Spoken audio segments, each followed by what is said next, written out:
Hoy, en este tercer episodio de este estudio Despertando, hablaremos de que debemos despertar a la evangelización, priorizando lo que es urgente, sabiendo que evangelizar es anunciar una buena noticia. Es urgente porque necesita ser realizado con rapidez o lo antes posible. En 1 Corintios 9:16, Pablo dijo: «Ay de mí si no anunciar el Evangelio». Pues si anuncio el Evangelio, no tengo por qué gloriarme, porque me es impuesta necesidad. Dicho de otra manera, yo no anuncio la buena noticia de Cristo para sentirme importante, dice Pablo. Lo hago porque Dios así me lo ordenó, y pobre de mí si no lo hago. Nos preguntamos por qué muchos cristianos parecen no estar preocupados por compartir el Evangelio. El riesgo de enfriarnos al evangelismo sucede cuando no nos comprometemos con nuestra vida espiritual, cuando no oramos por los demás en los términos de la salvación. Sabemos que el destino de todo pecador es el infierno y que la salvación dada por Cristo es el único anuncio que salva. Sin embargo, esquivamos ese llamado de Dios bajo muchos argumentos sutiles. Por ejemplo, el que esa tarea es para los que tienen el don de evangelizar, o para los que deben predicar, o es simplemente algo que Dios les dio a los misioneros. Otros por lo general piensan que al hacerlo podrían sentirse avergonzados y no quisieran ser considerados como algún tipo de fanático extraño entre sus familiares y amigos. No quisieran ser marginados por ellos. A veces la excusa está en dejar que el Evangelio les llegue, pero por otro cristiano, no por mí. En Romanos capítulo 1, verso 16, Pablo dice: «Porque no me avergüenzo del Evangelio, porque es poder de Dios para salvación a todo aquel que cree, al judío primeramente y también al griego». Es para todo el mundo, dice Pablo. Te hago esta pregunta personal. ¿Te sentiste alguna vez avergonzado? En principio, la vergüenza es una sensación desagradable ante un hecho que nos parece insultante y humillante. A veces ese sentimiento se asocia a una incomodidad producida por el temor de cometer el ridículo frente a los demás. Y partiendo de esta definición, les quisiera comentar algo que me sucedió en la escuela dominical cuando tenía 10 años. Muchos saben de esta historia. Luego de transcurrido ese año de asistencia perfecta y de memorizar los textos de aquella clase, llegaría el momento de los premios. Recuerdo pasar 7 días pensando en ese premio, no se imaginan. Al llegar ese momento de la entrega, los profesores, a quien recuerdo bien, comenzaron a entregar espectaculares regalos a los chicos con menos asistencia. Era fascinante verlo. Yo solo pensaba en mi premio, y ya en ese momento lo hacía por comparativa. Así que miraba los regalos y decía: si eso está bueno, lo que me viene a mí es mucho mejor. Luego, cuando llega mi turno y el de 2 amigos más, nos llamaba la atención que veíamos que no había más regalos.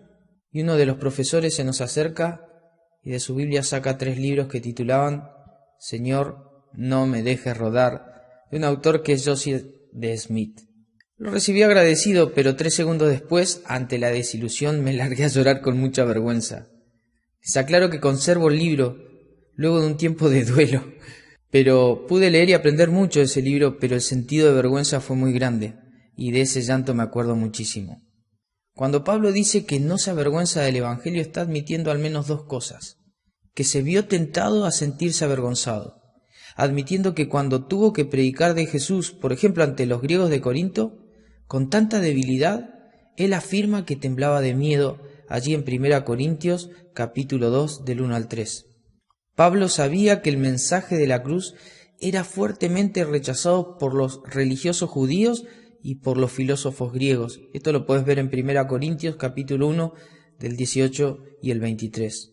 Así que Pablo dice: «No me avergüenzo porque se vio tentado a sentirse avergonzado». Lo segundo es que Pablo admite que el Evangelio no le trae desilusión ni ninguna clase de sensación insultante. Para Pablo, el Evangelio es poder de Dios, y ese poder es comparable a una dinamita, que al explotar puede dispersar las rocas que impiden llegar, por ejemplo, a una piedra preciosa. Así también el Evangelio puede romper cualquier clase de endurecimiento y ganar al peor de los pecadores. Esto lo puedes encontrar en 1 Corintios 15, 9, o en 1 Timoteo 1, 13 y 15, porque Pablo entre los pecadores se consideraba el primero. Pero no importa quién sea el pecador que lo recibe, el Evangelio tiene poder más allá de eso. Tiene poder porque habla y su contenido es Jesucristo, el Hijo de Dios. De hecho, quien predicó a Pablo en camino a Damasco fue el mismo Jesús glorificado.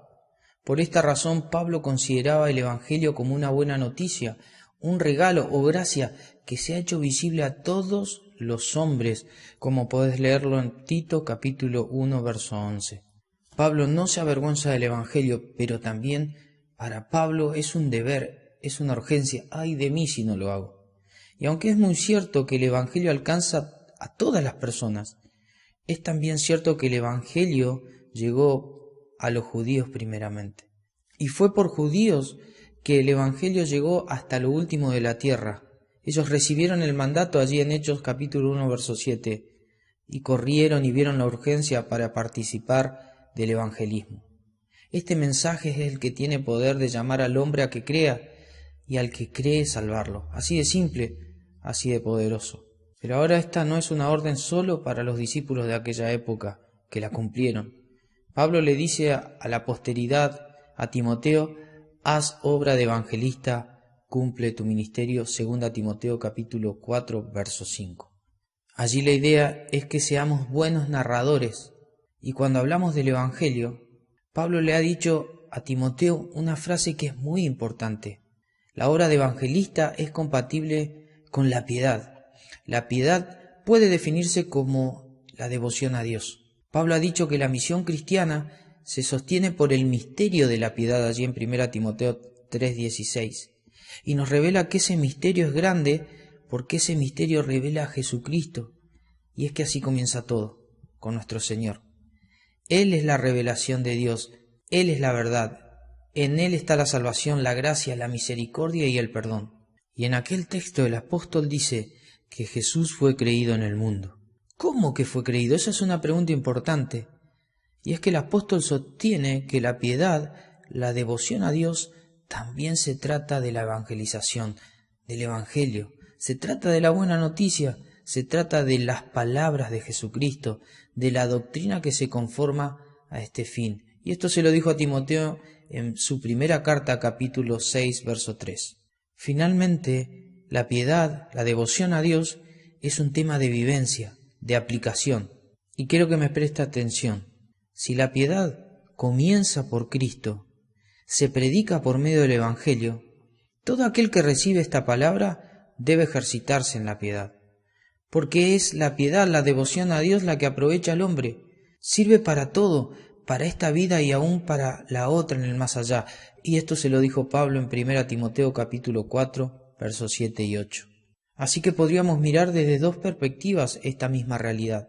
Si la miramos desde una perspectiva celestial, la piedad, el Evangelio, se trata de Cristo y de su obra.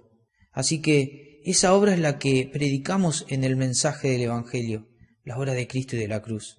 Y esa es la obra que transforma la vida de todo creyente. Porque la vida de aquellos que han creído en el Evangelio dice mucho de la fe que predican. Ahora, si la historia la comentamos desde una perspectiva más terrena, el Evangelio que vivimos y predicamos no se trata de nosotros, se trata de Él. Es un destello de Cristo en nosotros. Pablo le dijo a Timoteo que debemos ser buenos narradores del Evangelio. No solamente se trata de decir, aunque es lo más importante, sino también de vivirlo. Hermanos, somos llamados a no avergonzarnos del Evangelio.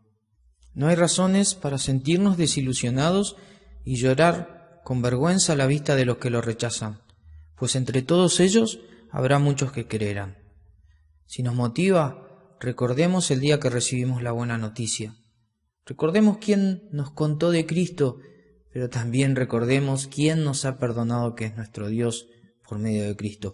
Urge entonces que este Evangelio lo escuchen otras personas por medio nuestro, que lo escuchen por lo que decimos, pero también por cómo vivimos. Seamos buenos narradores, hermanos, hagamos obra de evangelista y cumplamos nuestro ministerio. Que Dios nos bendiga.